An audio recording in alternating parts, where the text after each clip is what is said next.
ជំរាបសួរពុកម៉ែបងប្អូនថ្ងៃនេះដែរខ្ញុំមកចែករំលែកពីវិធីធ្វើត្រសក់ទ្រាំជាមួយទឹកផ្អកឲ្យមានរសជាតិកាន់តែស្រួយឆ្ងាញ់ត្រសក់ទ្រាំនេះដែរគឺពេញនិយមខ្លាំងមែនទែនប្រចាំខេត្តកំពង់ចាមសូមបងប្អូនជួយចុច Subscribe ឬចុចសញ្ញារូបកណ្ដឹងម្នាក់មួយផងបើនិយាយពីវិធីធ្វើវិញកាន់តែងាយស្រួលមែនទែនយើងអាចធ្វើពីព្រឹកញ៉ាំពេលល្ងាចក៏បានឬក៏ធ្វើពេលល្ងាចទុកញ៉ាំពេលព្រឹកក៏បានដែរសម្រាប់ត្រសក់វិញខ្ញុំប្រើត្រសក់ផ្អកចំនួន1គីឡូយកវាទៅលាងទឹកឲ្យស្អាតរួចហើយសូមយើងយកមកចិតក្បាលចិតកន្ទុយចេញពេលដែលចិតរួចហើយពុះវាជា4ទៅបើសិនជាត្រសក់នឹងរាងទូចយើងពុះវាតែជា2ទៅតែនេះត្រសក់រាងធំអញ្ចឹងខ្ញុំពុះវាជា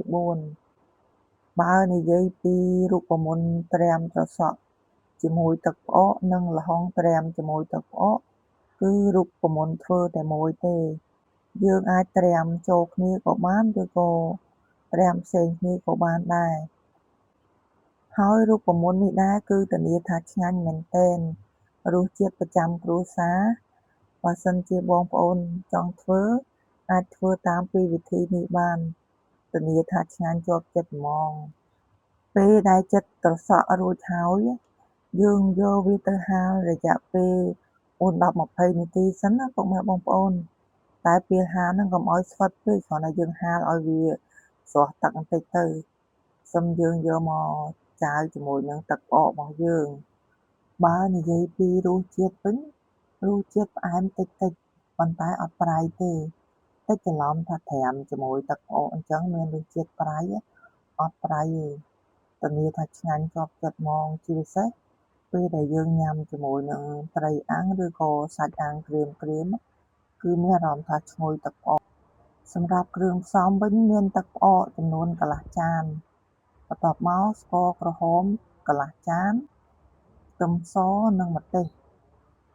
បន្ថែមខ្ទឹមសដើម្បីឲ្យទឹកផ្អកយើងមានក្លិនកាន់តែឈ្ងុយបន្ទាប់មកយកស្ករក្រហមទៅកូរឲ្យវាឡើងក្រហមល្អ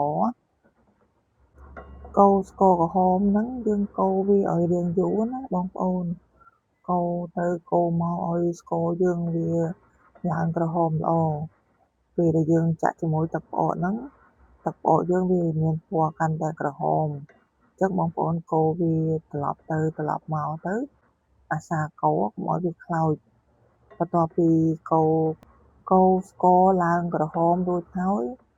ខ្ញុំចាប់ផ្ដើមចាក់ទឹកផ្អកបងប្អូនចាក់ទឹកផ្អកចូលរួចហើយយើងរម្ងាស់វា2-3នាទីសិនណាពុកម៉ែបងប្អូនពេលដែលរម្ងាស់ហ្នឹងបងប្អូនកូរកុំឲ្យខ្លោចពីព្រោះយើងចាក់ទឹកផ្អកទៅយើងអត់បានកូរវាអាចនឹងខ្លោចអញ្ចឹងបងប្អូនកូរវាសិនទៅបន្ទាប់មកសូមយើងចាក់ទឹកតាមបរិមាណត្រសក់របស់យើងបងប្អូនមើលទៅត្រសក់រាងច្រើន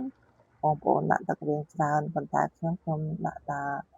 ទឹកតាមល្មមទៅពីព្រោះត្រសក់ខ្ញុំរាងតិចដែរបន្ទាប់ពីចាក់ទឹកចូលរួចហើយខ្ញុំរម្ងាស់វាមួយអំពុះសិនខ្ញុំបន្ថែមទឹកត្រីចំនួន1ស្លាបព្រាបាយដាក់ខ្ទឹមសម្ទេសចូលរួចហើយថែមអំបិលចំនួន1ស្លាបព្រាបាយរម្ងាស់វាមួយអំពុះ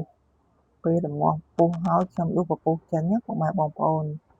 ដួសពពុះចេញហើយយើងបិទហ្គាសសិនទៅរួចហើយខ្ញុំទុកវាមួយឡែកសិនបន្ទាប់មកខ្ញុំយកត្រសក់យកមករៀបដាក់ក្នុងគីឡរៀបដាក់ញាត់វាម្ណែនទៅសិមយើងចាក់ទឹកផ្អកចូល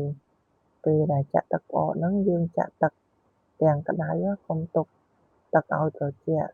ពីព្រោះយើងចាក់ទឹកផ្អកទាំងក្តៅធ្វើឲ្យត្រសក់យើងមានរសជាតិកាន់តែស្រួយឆ្ងាញ់ចាក់ទឹកផ្អកចូលចាក់ធ្វើម៉េចឲ្យមួយលិចត្រសក់របស់យើងពុកម៉ែបងប្អូនបន្ទាប់ពីចាក់ទឹកផ្អកចូលរួចហើយយើងរៀបវាមួយលិចទឹកណារៀបវាមួយលិចទឹករួចហើយរួចជាការស្រេចសម្រាប់ត្រសក់ទ្រាំជាមួយទឹកផ្អកវិធីធ្វើវិញងាយមែនទែន ចំណាយលុយអស់តិចយើងចំណេញបានច្រើនហើយមានរសជាតិឆ្ងាញ់ទៀតបើសិនជាបងប្អូនចង់ចេះពីមុខម្ហូបអីផ្សេងអាច comment នៅខាងក្រោមវីដេអូរបស់នាងខ្ញុំបាននាងខ្ញុំនឹងព្យាយាមចែករំលែកមុខម្ហូបថ្មីៗចែកជូនបងប្អូនអរគុណបងប្អូនដែលតាមដានវីដេអូរបស់ខ្ញុំពីដើមដល់ចប់សូមបងប្អូនជួបប្រទះតែសំណាងល្អជោគជ័យគ្រប់ភារកិច្ច